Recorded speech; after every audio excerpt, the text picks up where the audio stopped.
Police officers often encounter the craziest and most dangerous suspects there are. But what happens when the situation gets messy and their lives are in danger? Here are the most incredible times when civilians save the police. Starting with our first case. I just ran behind them, tackled them. This is 26-year-old Devin, who on January 25th, 2022, was driving home. He spotted the end of a pursuit between the police and a suspect who had stolen a truck and refused to stop when officers tried to pull him over. 4 constable deputies say this all began when the suspect was spotted driving a stolen truck on the Beltway, but that suspect took off on foot, climbing a fence, and that's when the 26-year-old says his instincts kicked in. Devin watched as the suspect got over a security fence and started running down, and immediately decided to do the unthinkable. Sprinting after the suspect, he lost both of his shoes, and with a big bear hug. I was thinking about in a moment, make sure I have all his hands real tight, because I didn't know he had something in his pocket. The barefooted suspect was taken down. However, if you thought civilians helping police officers ends here, you're wrong. On July 24th, 2018, police officer Austin Williams responded to a Sam's Club in Provo, Utah, for a welfare check on a man who was walking around and asking people for water. He then encountered 34-year-old Emiliano Medina and immediately confronted him. Hey, somebody called and said they were worried about you, said you were asking for water or something. Are you doing okay? Sorry? Hey, don't touch, dude. Come here, get on the ground. Surprisingly, the man gestured with his hand as if holding a gun, directing it at his own head before attempting to grab the officer's gun. Despite the officer's decision to detain him, Medina resisted and attempted to flee, but his escape was, however, short-lived. Get on the ground!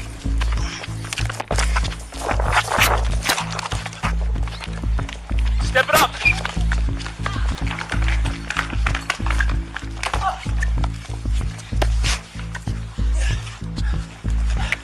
Thanks, guys.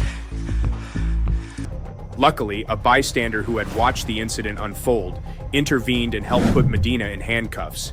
Medina was later taken to a hospital, where a blood test showed that he tested positive for methamphetamine. He was subsequently charged with a felony count of disarming a police officer and misdemeanor counts of interference with an arresting officer, failure to stop at the command of law enforcement, assault on a peace officer in uniform, and possession or use of a controlled substance. But civilians helping officers take down suspects doesn't end here. You don't do that to a woman. Do you understand me? You don't do that to a woman. On September 10th, 2022, a shocking incident unfolded during a traffic stop between 64-year-old David Kubek and 30-year-old police officer Stacy Wright. Right before the stop, David was going 57 miles per hour in a 35 miles per hour zone when he was pulled over and immediately confronted by Officer Stacy. What happens next is absolutely shocking. Hello. Officer, I will be placed on it. The reason why I'm stopping you, you're going 57 and a 35, sir. You have your driver's license, proof of insurance. Why are you getting out of the car, sir? I don't get my driver's license. 12 radio, this male just stepped out of the vehicle. Step over here now. During the encounter, David ignored the officer's request for his license and then exited his vehicle, insisting that he needed to go to the back of the car to get his driver's license. However, as David's belligerent behavior continued, what started as a routine traffic stop quickly turned into something more serious, and the unexpected happened.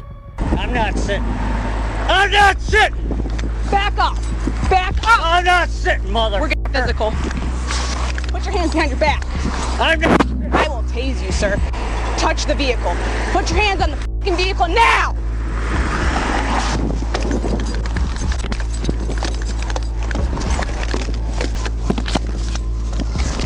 What the?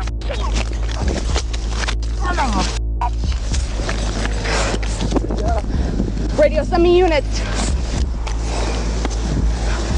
Roll over on your stomach now. Ground. Knock it off, man. Knock it off now. Get your arm behind you. Put your arm behind your back. Okay, get your cuffs. Get your cuffs.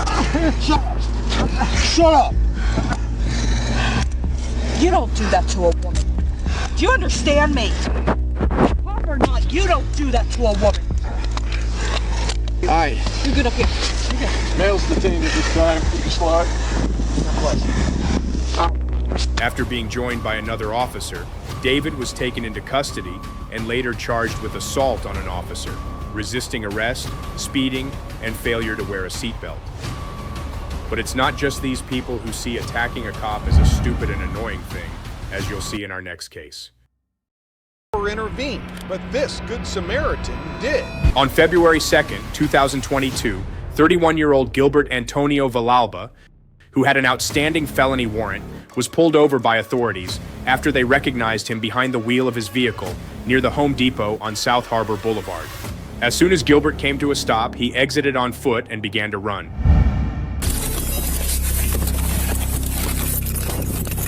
316, he's running through the Home Depot lot. This video was taken Wednesday in a Home Depot parking lot in La Habra after a Brea police officer tried to pull over a driver for a traffic violation. When the ex-football player cop eventually caught up to the running driver, things quickly escalated. Gilbert eventually returned to his vehicle, where the officer caught up with him and pulled him to the ground. During the process, Gilbert repeatedly attempted to grab the officer's weapon from its holster and subsequently asked his girlfriend to grab the officer's. However, he wasn't going to have his way. He even asked this woman who was in the car with him to help him get the officer's gun. Thankfully, the woman never intervened, but this Good Samaritan did, and now Brea police want to know who he is. Fortunately, a Good Samaritan joined the fray to intervene and assist in subduing Gilbert before other units arrived and took him into custody. He was later charged with 1 felony count each for attempted firearm removal from a peace officer, battery on a peace officer, and resisting or deterring an executive officer.